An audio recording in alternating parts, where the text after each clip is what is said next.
because what you, the unsung heroes in the wastewater industry, do matters. Every Wednesday, join me, Suzanne Chin Taylor, the DooDoo Diva, a longtime veteran of the wastewater, trenchless, and civil infrastructure industry, as I interview guests who are making an impact on how we manage and operate systems for conveying and treating wastewater. I'll also be speaking with representatives of organizations that are utilizing disruptive or new technologies, and executives who are going to share how to be successful and sustainable in our vital industry.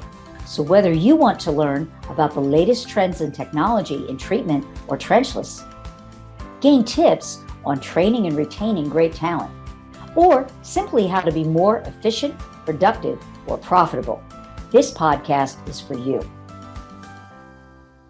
Hi again, and we're still here at the Grand Canyon, but when the two of us get together, we're just, great minds think alike, and we just came up with another topic that we know you're definitely going to be interested in. Oh yeah. Oh yeah. So, in case you're not sure where you are listening to the DooDoo Divas Smells Like Money podcast. And this episode, we are going to be talking about how to get some positive publicity and PR, that is. Had you? I know you're wondering, oh my gosh, is this really racy? Well, so no. But PR is near and dear to both of our hearts.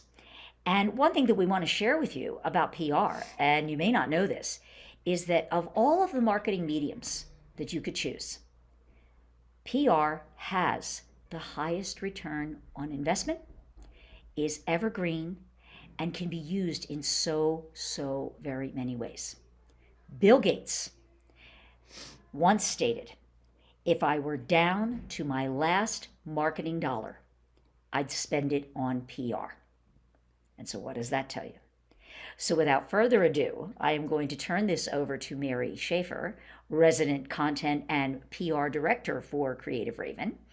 And we're going to talk about how PR is actually less expensive than you think it is, with a higher return, as we just mentioned, and how it's not a one-off deal.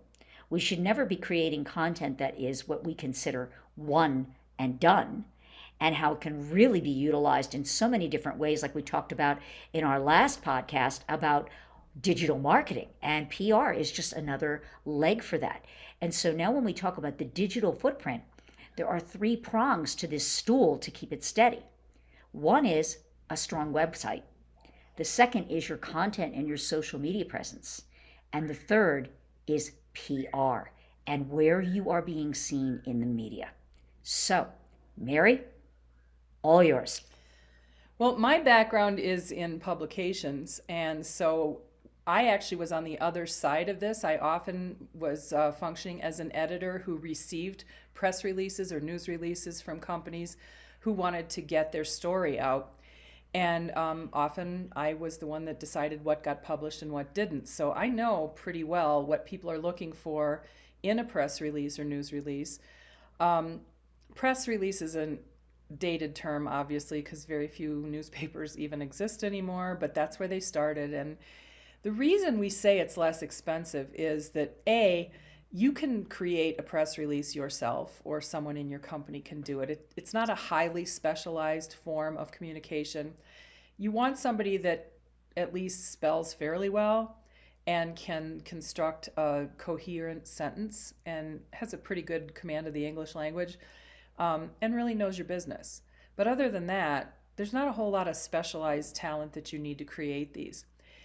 There are accepted formats, standard formats, which you can learn by just looking online. Just Google standard press release format or standard news release format. And you'll get tons of templates, and sometimes they'll want to have you give them your email address. Don't do that. There's plenty of free ones out there. The format has evolved over the years because of digital media, but it's not all that different, and we're not going to get into that right now. But it's just to say you don't need to hire somebody with specialized skills to do this unless you feel like it. Whereas if you're doing an ad, you have to hire somebody that knows how to produce an ad for whatever medium. It might be print, it might be digital, and they have to know what they're doing, because if they turn in something that is not usable, you've spent bad money. The biggest reason it's cheaper is that if you send out, let's just use a side-by-side comparison. Okay, let's say that you're going to do a full page. Let's be even more realistic. Let's say you're going to do a half-page ad in a trade magazine. Depending upon what magazine you're running in, you might pay $3,000 for that spot, or you might pay more. But let's just say $3,000.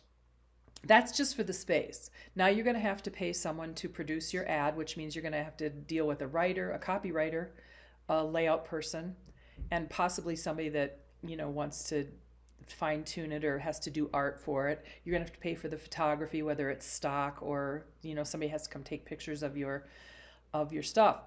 So now you're probably looking at, by the time all is said and done, you're probably looking at least $5,000 to $6,000 for that ad, and that's before it even runs. That's just getting to there. Now it runs, and it may or may not perform.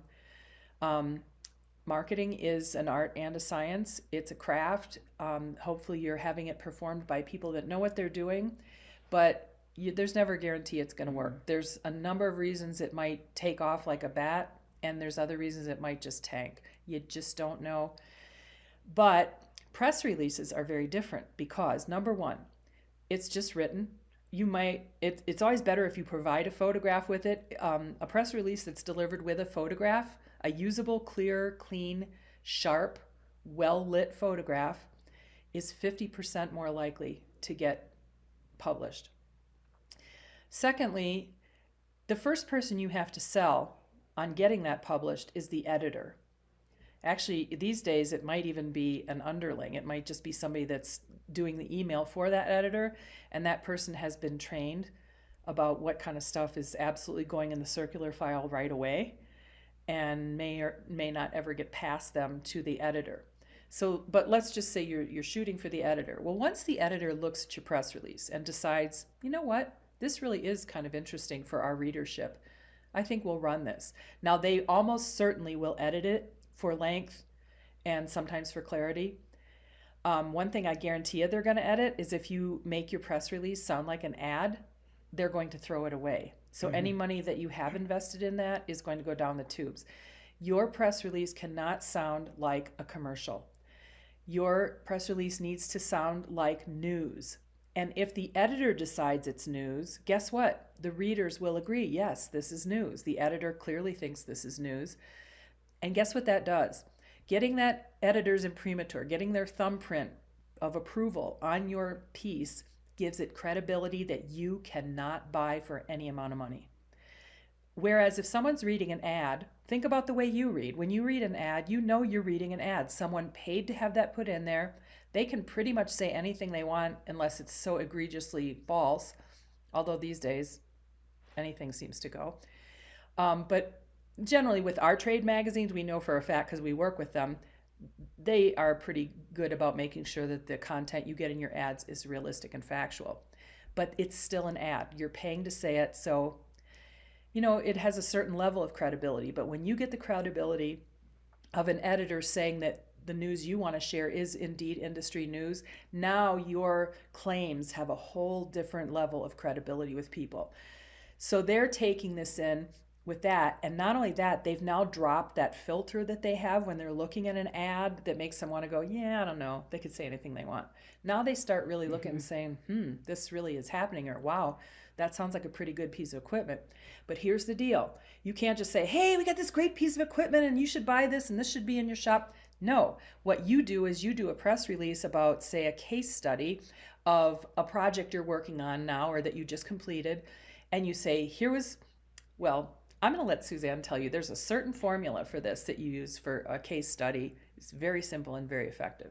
And that is problem, solution, result. And so it's an overview of what you came in. What was the pain point of your customer? And then you go through the nuts and the bolts of exactly what you did from A to Z. That's your solution. And that's your solution. And then the outcome. What were the results? How did the customer feel about it? and where they're going to go from here. Are they going to hire you to do more things? What else is going to happen? Or now that you've tested it out, where do you think it might have some additional applications? Now, here's an inside trick that we're sharing just because we know. We are both staff writers for the kingpin, I consider, of our industry. Some other editors and publications may not like us saying that, but we work for 5 of the major publishing company, not publishing, but magazine publications in the industry. They are always, always hungry for case study stories and profiles about your customer, how you've helped them. Obviously, the story gets wrapped around the customer and what they're doing proactively for their business. Or if you're a contractor, what you've done in your business to become successful so that your peers may learn from that. Right. And that's called a contractor profile. Right. We want to talk about why those get published. And that's because the editor is looking for something that's of value to readers. You read these magazines. What do you go for first? You want to go for the things where you can learn, if I do this, I can be successful like these people being profiled. Right. Or if we do this kind of project, this is what we can expect. You will learn. There's value there for you. So if you can put a story out there that gives equal value to your peers, it becomes valuable to the editor. And one of the tricks we've learned fairly recently, maybe in the last several years, is that the one place you're allowed to put a little tiny commercial is at the bottom of your press release. You get it like a paragraph to say, XYZ company is located in blah, blah, blah location, and they're known for blah, blah, blah. You can just put a little, and we call that boilerplate. And the reason that's down there is they're not going to probably put that in the story. In fact, almost certainly not. It's there to tell the editor, hey, these people are legit. They have credibility. Right. It's a real company. And yeah, you can call and verify facts on this story if you need to, because you give contact information in there. And your website, and sometimes they will put that in the story. And hello, if you've paid to have a website produced, wouldn't you love it if people actually come to see it? Now, getting back to those publications, here's another inside tip. You can actually get free coverage. That's the beauty of PR. Mm-hmm. You don't want to write it, you can contact a staff writer, and the magazine picks up the tab. Yeah, and remember when we talked about that half-page ad that cost you $3,000? This costs you nothing. Nothing for a more credible piece of information. What is not beautiful about that? And remember again, send it in with a photograph, a good, clear, professional looking. It doesn't have to be professionally done. It has to look professional. It has to be clear, sharp focus, good contrast, good color. Don't have people in the sun with their heads being blown out by a sunspot on their forehead. Try to, and like this, how you're seeing my reflection in my glasses, try to avoid those kinds of things, because what they want to do, that's a whole page or a whole part of a page that they needed to fill with good content, and you just gave them something visually interesting. I guarantee you could have the best press release in the world, and if they need a visual on that page, it isn't going to be your press release that they put in. It'll be maybe a lesser quality press release that came with a picture. So the pictures a good quality photograph, infographics, or anything are the things that can make it or break it. It's just like when we talk about that a lot on photography for websites, is that is the one area. Never skimp on your photography for your website. It is, and your content too, but really your visuals. Yep. Because the web is a visual medium, and that is the one thing that will lose you sales faster than anything, is if the site does not have a good user experience and the visuals are poor. And here's another one, since we've been talking about case studies, equipment manufacturers. If you are actually having one of your clients send in a case study, please do not send them the sales literature photograph of your piece of equipment. Please show your piece of equipment in the field of the actual project you're writing about. Right. That's what they want to see, because they want an action photo. They want to see your equipment in action being used. Put a person in there, human interest. I guarantee you put at least one person in a shot, you've doubled its chances of making it into a publication. They want people to see humans so they can relate to themselves in that article, because then it becomes almost like a human interest story. But not every press release is a case study, but we're just telling you as an inside tip, if you can create case studies or profiles that really are about the people or the project and not your product or service. Your product or service is ancillary. It doesn't matter. As it long gets as your woven company, in. right? It always gets woven into the story. Mentioned, right. It doesn't have to be about you. It has to just be with you, or you have to be in there. It's equally as impressive. And in fact, going back to the tooting your own horn thing, it doesn't look like you're tooting your own horn because an editor put that in there and they said, hey, these people are news. Now, in some publications, they will have a staff writer that will help you to Yep. write it. In some cases, if there's other magazines, some technical journals, they don't offer that service. And if you really, really want to be in that and you don't feel comfortable writing it, then work with a professional writer. Let them interview you. Let them interview your customer. And then give you the, of course, you're going to get to see the draft. We do that all the time. Now, when the publication picks it up, understand that that's an exclusive. So you're going to have the rights to use that and promote it, that you were featured in that magazine, but you will not be able to take that article and pitch it to other industry publications or general news as a rule. However, you can take that piece and you can give it to a writer and say, this was our press release. Could you actually write up an original story about this? And now that's a brand new piece of material. Right. And you can reuse it as based on kind of a thing. Right. And pitch it out to other publications. Right. Now, if you are approached by a publication, and I see this quite often, where they say, oh, we want to write a story about you, and then they ask you for money. That is advertorial, not editorial. All right.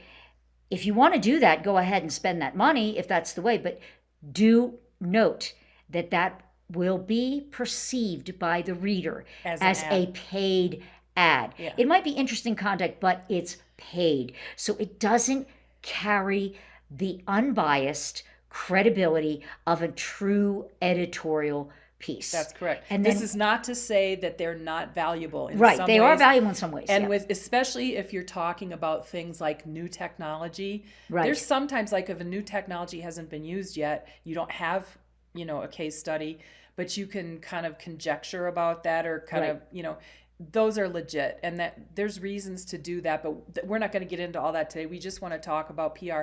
One of the things you should be doing with any of your news releases is repurposing it in all different ways, but the big one has to happen. You should, on your website, have a news page, like a newsroom, and that press release should go up there. Now, what's that going to do for you? Couple of things. It's not really going to sell anything or be very proactive. It's going to be kind of passively there because let's say down the road you have a case study and one of the editors of the magazine said, you know what, I really think this is a good story. I think we'd like to develop this into a profile. We would actually like to send out one of our writers to interview these people and maybe go on site at the project, whatever. But they want to see, make sure you're legit. So they're going to go back and look at your website and they're going to go to your newsroom because they want to see what you've been doing. And if you don't have anything up there, you don't have any way to convince them you're more legit than if you were just Joe Blow walking in through the door. But if you have those news releases posted on your newsroom, now they're going to see that A, you're a serious company, you understand what it means to get good PR. They know that you'll be willing to work with them in a way that is helpful to them.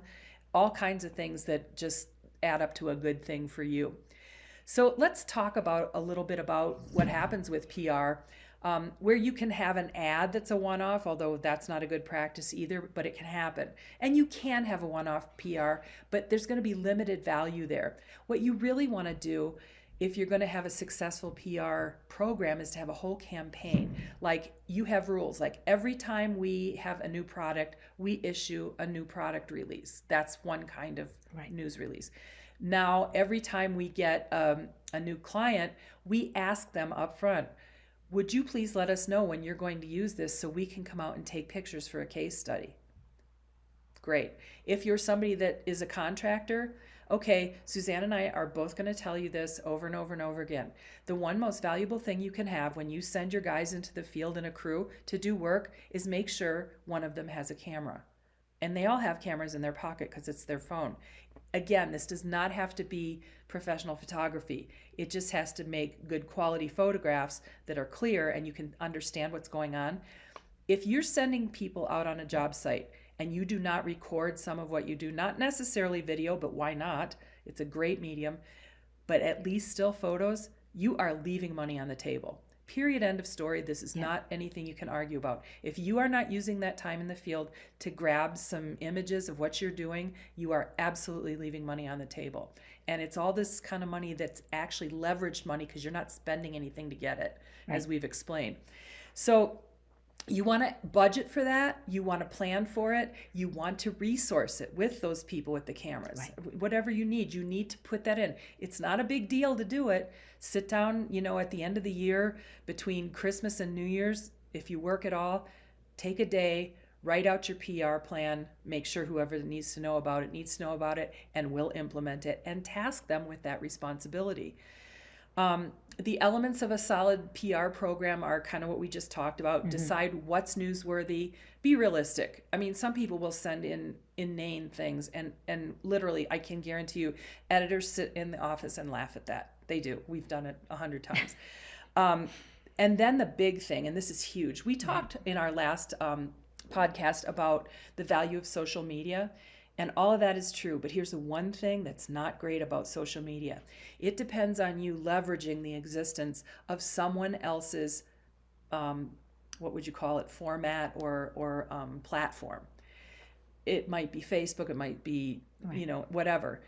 But you don't own that. You don't own that platform. Please, whatever you do, do not build the entirety of your public relations or advertising on someone else's platform, because if somebody has to go to jail and everything falls apart, or they just go under for some reason or another, your entire platform is gone. So you want to make sure that you own the majority of the ways that you reach your clients. And that means you want to have a good newsletter that goes out digitally, and you want to build an opt-in mailing list, because then you own your program and it belongs to you. And no matter what happens to these other places, you still have a way to get your news out. That's something we counsel people on all the time, how to build a list. If you don't know how to build it, we'll build it for you. There are other people that do this. Just please make sure this is a plan and you own your own list, because if you don't, you do not own your publicity program. I think that pretty much covers it. Wraps it up. I mean, there's a lot of little tips and tricks and how-tos that we could talk about, and I probably will bring that to the surface on another podcast as it relates to the digital footprint. And so until next time, thanks again for joining us and being with the DooDoo Divas on the DooDoo Divas Smells Like Money podcast. And so until next time, keep it flowing. Thanks for joining me, the DooDoo Diva, on this week's episode of Smells Like Money. Be sure to subscribe to the show so you'll never miss an episode. And while you're at it, if you found value in this show, we'd appreciate a rating on iTunes, or simply tell a friend about the show, because that would help us out a lot too. If you're an industry expert and would like to be considered as a guest for the show, email guest@smellslikemoneymedia.com. Tell us a little bit about yourself and the topics you'd like to talk about, and we'll be in touch.